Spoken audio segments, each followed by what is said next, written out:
Hello मेरे बच्चों, मैं हूं आपका मयंक भैया and I welcome you all to the 90 day challenge series. आज का जो टॉपिक है बहुत ही इंटरेस्टिंग है, that is oxygen containing compounds का जो सेक्शन है एल्डिहाइड एंड कीटोन्स, उसके ऊपर मैं आपके लिए एक सवाल लेके आया हूं। तो आइए फटाफट देखते हैं बिना टाइम वेस्ट किए कि आखिर सवाल है क्या। तो ये रहा आपका सवाल। सवाल के अंदर एक कंपाउंड दिया गया है जिसमें दो कीटोन ग्रुप है। आप देख पा रहे हैं, ये भी कीटोन ग्रुप है और ये भी कीटोन ग्रुप है। कंपाउंड के अंदर दो कीटोन ग्रुप है।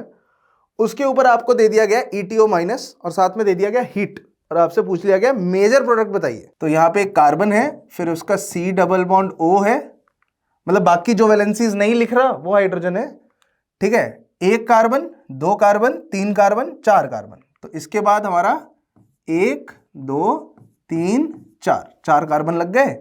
फिर एक और कीटोन है C double bond O and CH3, ठीक है। चलो इस बार लिख दिया। इसके ऊपर हमने क्या डाल दिया है, ETO माइनस, ठीक है। इस हीट का भी मैं आपको रोल समझाऊंगा, पहले ETO माइनस का रिएक्शन देख लेते हैं। गाइस ETO माइनस है क्या? ETO माइनस क्या है? ETO माइनस एक बेस है। बेस का काम होता है कहीं से H प्लस खींचना, ठीक है। तो सबसे पहले यहां पे लिखिए कि ETO माइनस हमारा एक बेस है। अब बेस H प्लस लेगा कहां से?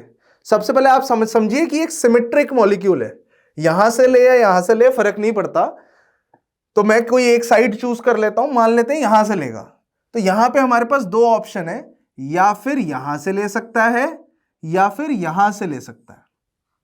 पहला सवाल बच्चों को यही आता है कि भैया यहां से क्यों नहीं ले सकता? बीच वाले कार्बन क्या हो गया, मतलब उनसे क्यों नहीं ले सकता? बात एक्चुअली ये होती है कि ये जो दो कार्बन है इनके जो हाइड्रोजन है ये ज्यादा एसिडिक होते हैं। एसिडिक क्यों, मैं बताता हूं आपको।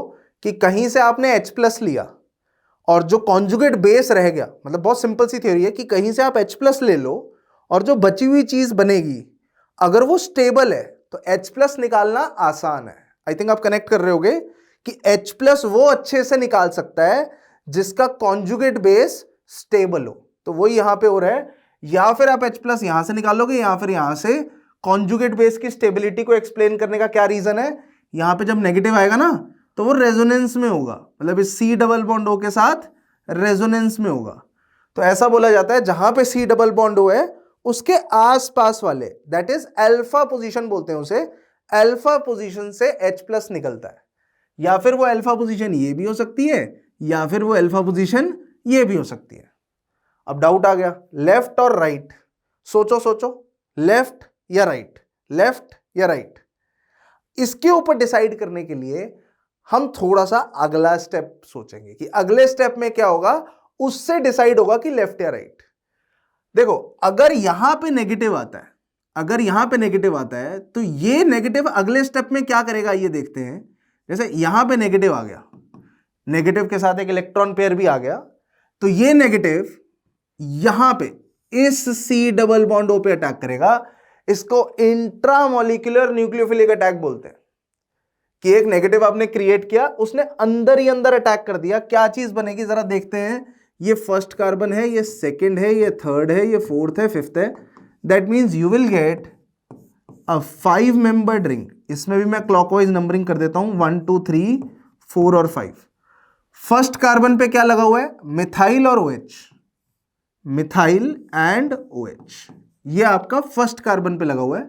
सेकेंड कार्बन पे कुछ नहीं, थर्ड कार्बन पे कुछ नहीं, फोर्थ कार्बन पे कुछ नहीं, फिफ्थ कार्बन पे क्या लगा हुआ है, COCH3, ये पूरा फिफ्थ कार्बन पे लगा हुआ है COCH3।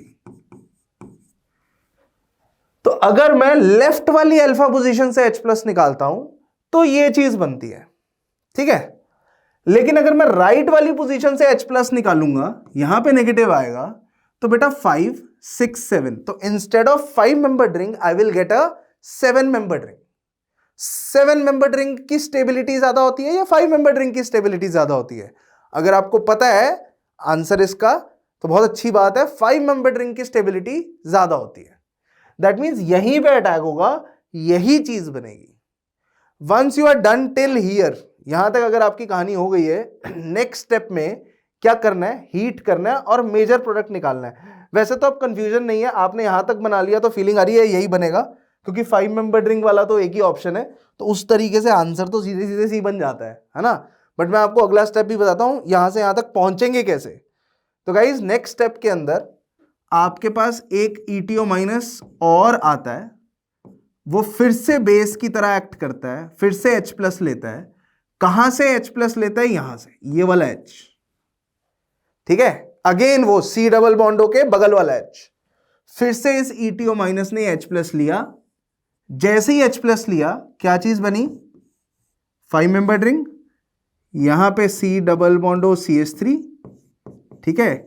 यहां पे एक नेगेटिव आयन आ गया विद इलेक्ट्रॉन पेयर, और यहां पे एक OH और एक CH3। तो नेक्स्ट स्टेप में बिकॉज ऑफ हीट के प्रेजेंस में ये स्टेप हो जाता है। अगर ये हीट ना दी होती तो हम ये स्टेप नहीं करते।